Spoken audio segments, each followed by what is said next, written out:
Rise of Iron has everything you'd expect from a new Destiny expansion. We got a whole new suite of brand new weapons. We have multiplayer with 3 new maps, got a new mode called Supremacy, got private matchmaking. We needed a raid. I don't think we could have shipped Rise of Iron without a brand new raid. Tons of new armor, tons of new gear. There's a story campaign with characters and cinematics. New public events, new patrols, and new secrets to uncover.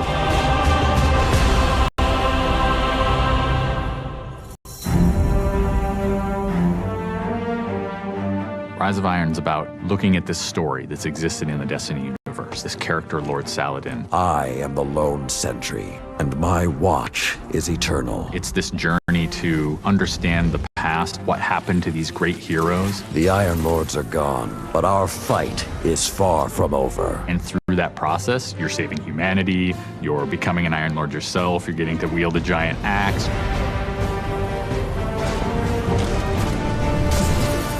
The idea of playing through a blizzard is something that we've never tried, and you're going to see that in Fellwinter Peak. Fellwinter Peak is very interesting because we've never had the player fighting through a social space before. When you walk in there for the first time and the fire's lit and it's just casting glow up onto these 8 heroes, you've been holding their weapons for 2 years. When we can take those elements of Destiny and put them all together into one coherent moment, I think is awesome. It is time to finish what I began so very long ago.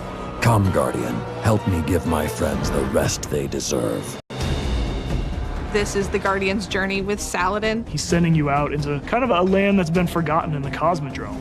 You're going into Earth, but it's changed. It's actually expanded. You'll see the plague lands, post-apocalyptic sky, there's lava welling up from the ground. We know the devils have been digging into the Cosmodrome for years. They've been looking for something. Well, what they found is Siva. It is a nanotechnology that can be used to shape things, but they're not trying to use it to build. They're trying to use it to destroy.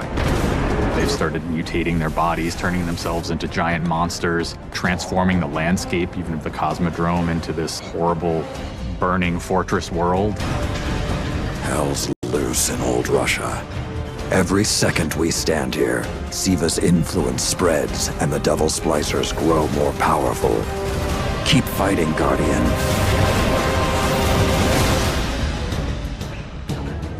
After the campaign finishes, you have patrols that really tell the story of this continued infestation in the land. And we have a new strike that shows just what the Fallen are doing with the Siva. It's this spooky place called the Wretched Eye. There's this really neat boss encounter. A Fallen captain has plucked an eye out of an ogre, affixed it to his weapon, and he's using that to sort of tase you out of your rat hole while this blind ogre just walks around trying to crush you. We also have a few reprise strikes that we're bringing back for players.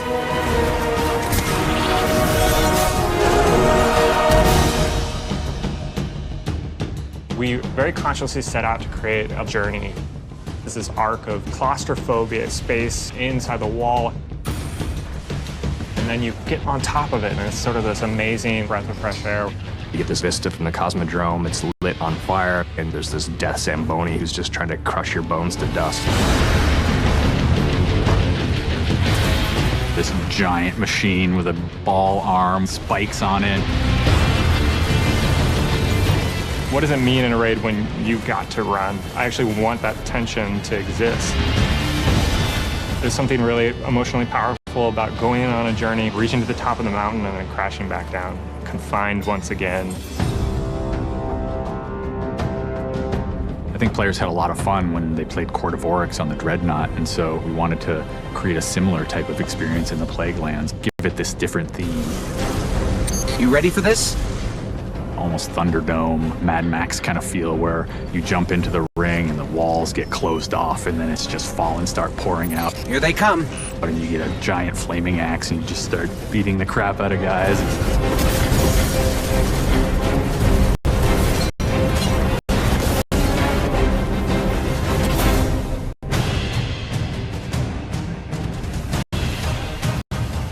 We thought, how can we increase the ways that you express the way you like to play? And what we came up with was putting different talents on the artifacts. The artifacts are these relics of the fallen Iron Lords. So you'll quest to earn one of those, and then your last step of that is taking that artifact to the statue of the fallen Iron Lord, fully empowering that for you to use as a player. Whether it's negating all the dot damage in the Crucible, or whether it's infinite sprint, or turning Fallen onto your side. Which is really, really cool, by the way. The artifacts that Tyra offers change every week. So there will always be something new and exciting for players following the campaign.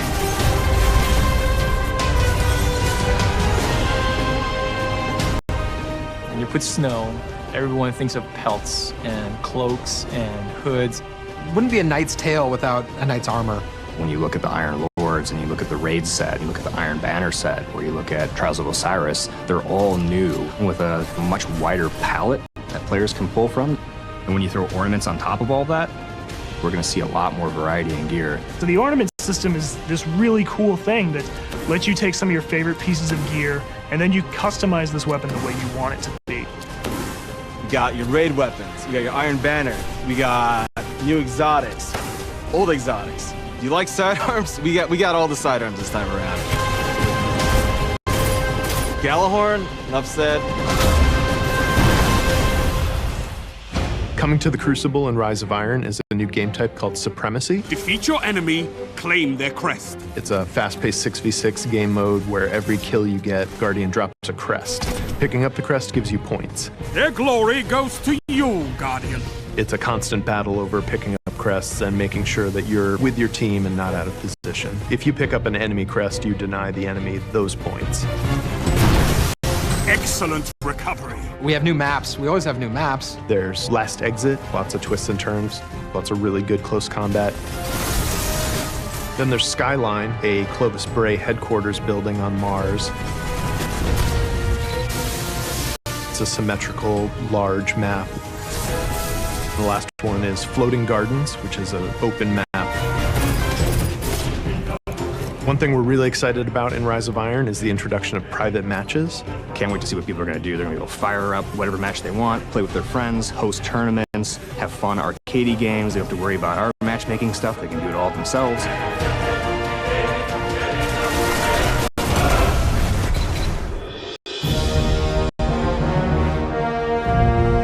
Sometimes when I play and I have headphones on and I'm in that world, I get little chills because it's not just the effects and the amazing graphics, it's the audio that helps reinforce the journey that you're going through. We really want Destiny to feel like it's a natural world that you inhabit, like it's a world that could exist, that does exist. The score is incredibly strong, and the work that the audio team has done on this game, it lights you up. It becomes something bigger than just a mountain and just a fight. It becomes an experience, and you hopefully get lost in it. That sense of fun, that sense of adventure, that sense of the unknown, I want to see that translate to our fans and our players. When you see your character at the end of the campaign, I really, really hope that you feel triumphant and proud, like, wow, I'm becoming an Iron Lord.